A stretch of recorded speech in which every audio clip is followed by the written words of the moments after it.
നമസ്കാരം.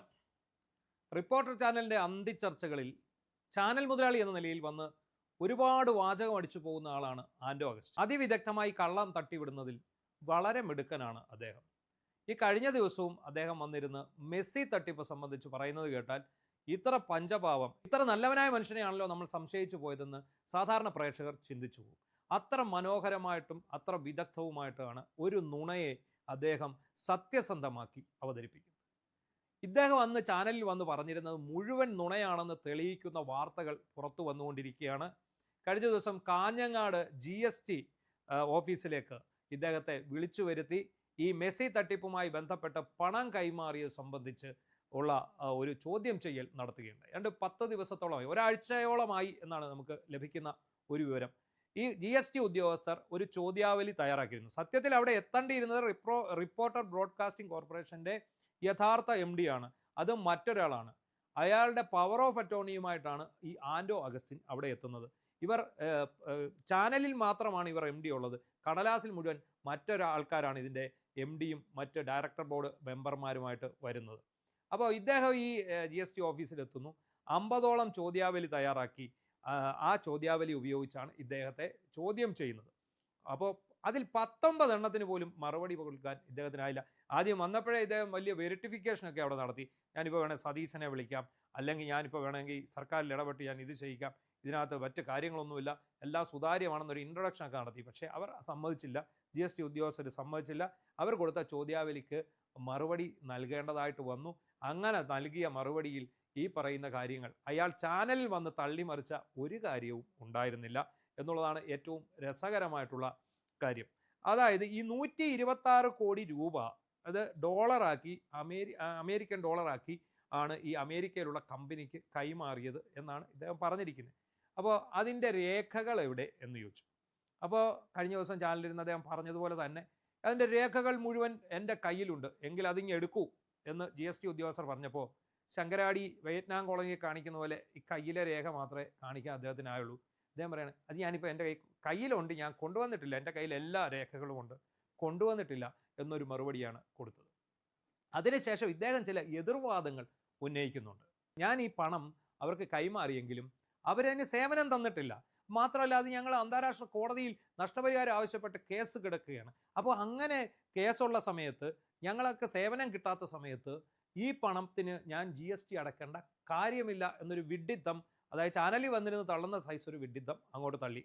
അവർ പറഞ്ഞത് എന്താണ്, ഉദ്യോഗസ്ഥർ പറഞ്ഞത് എന്താണ്, നിങ്ങൾക്ക് സേവനം കിട്ടിയോ ഇല്ലയോ, നിങ്ങൾ പണം കൈമാറിയിട്ടുണ്ടെങ്കിൽ ആ പണത്തിൻ്റെ GST, അതായത് 126 കോടി രൂപ ഇന്ത്യൻ മണി, അത് US ഡോളറാക്കി അങ്ങോട്ട് നൽകിയതിൻ്റെ ഇന്ത്യയിലെ അടവ് GST 22.6 കോടി രൂപ അടച്ചേ മതിയാവൂ. ഇനി നിങ്ങൾക്ക് സേവനം കിട്ടിയില്ലെങ്കിൽ അക്കാര്യം ചൂണ്ടിക്കാട്ടി നിങ്ങൾക്ക് നിയമപരമായി നീങ്ങാം, അപ്പോൾ ഈ പണം നിങ്ങൾക്ക് തിരികെ ലഭിക്കും എന്നുള്ളത്. അടുത്ത വാദം ഇദ്ദേഹത്തിൻ്റെ എന്തായിരുന്നു എന്ന് ചോദിച്ചാൽ, ഇത് മെസ്സിയെ പോലെ ഒരാൾ ഇന്ത്യയിലേക്ക് വരികയാണ്, കേരളത്തിലേക്ക് വരികയാണ്, ഇന്ത്യൻ ഫുട്ബോളിൻ്റെ, ഇന്ത്യൻ കായിക രംഗത്തിൻ്റെ വളർച്ചയ്ക്ക് ഉതകുന്ന വിധമുള്ള രീതിയിലാണ് ഞങ്ങൾ ഈ മത്സരം സംഘടിപ്പിക്കുന്നത്, ഈ മെസ്സിയെ ഇവിടെ കൊണ്ടുവരുന്നത്, അതുകൊണ്ട് തന്നെ ഇതിൻ്റെ നികുതി ഒഴിവാക്കി തരണം, ടാക്സ് ഫ്രീ ആണ്. അപ്പോൾ ആ ടാക്സ് ഫ്രീ ആയ സ്ഥിതിക്ക് ഇതിനെങ്ങനെ സേവന നികുതി വരും എന്നുള്ള ചോദ്യമായിരുന്നു.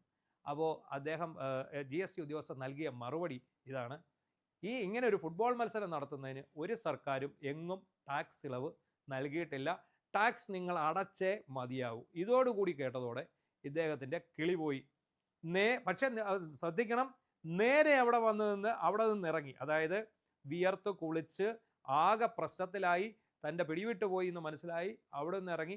അപ്പോൾ അടുത്ത ചോദ്യം അവരുടെ ഭാഗത്തു നിന്നുണ്ടായി. ഏതാണ്ട് 1 വർഷത്തിൽ മേലായി ഇതിന്മേൽ നടപടി തുടങ്ങിയിട്ട്. 2025 തുടങ്ങിയതാണ്, അന്ന് പിണറായി സർക്കാരാണ് ഭരിക്കുന്നത്.